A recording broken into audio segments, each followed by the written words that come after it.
Okay, so I've got another fantasy manga called Demon Diary. Another is probably the right word to use. The setting here isn't at all original, but then it really doesn't pretend to be, so I'll skip right past that. The world in Demon Diary is quite serious.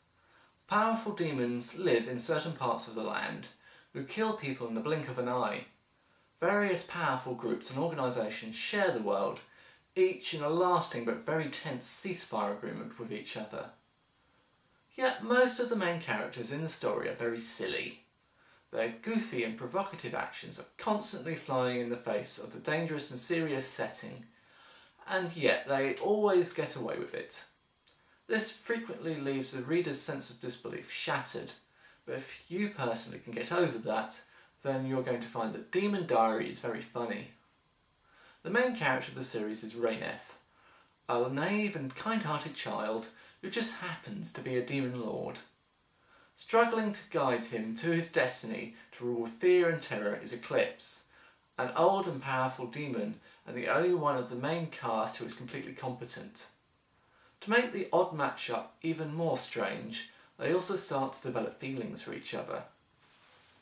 Also starring with Rainef is a forever unlucky swordswoman who is supposed to be his enemy, and a young and cocky high priest wannabe. It's a mishmash choice for a cast, but they are funny when put together, which is more or less what this manga is aiming for.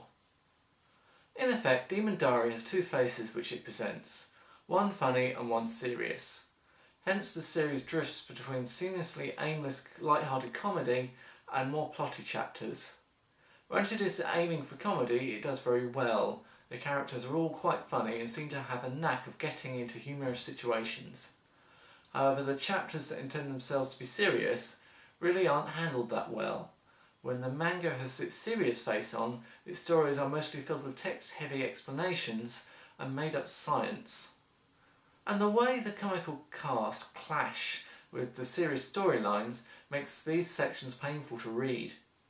I'm almost tempted to say that the series would have been better off without them, but at least the plot progression in these sections does serve to give some movement and direction to the manga as a whole.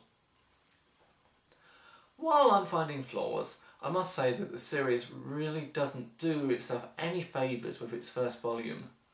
The start of the story is told out of order, and it's not until volume 2 that we start to find out what happened in the beginning. In my opinion, showing the chapters in chronological order would have helped the narrative out a little. The only reason I can think of for not doing so was that the writer wanted to try the series out a little before committing to it. There's also a lot of filler in the first book, which shortens the first-time reader's time with the characters and makes it a little difficult for them to judge how the manga will go. But if you do check it out, I urge you to keep reading past the first volume. While Demon Diary has many flaws, there's also a lot of good material in there. I could complain forever about what's wrong with this manga, but ultimately I found myself enjoying reading it, and that always outweighs any complaints I have.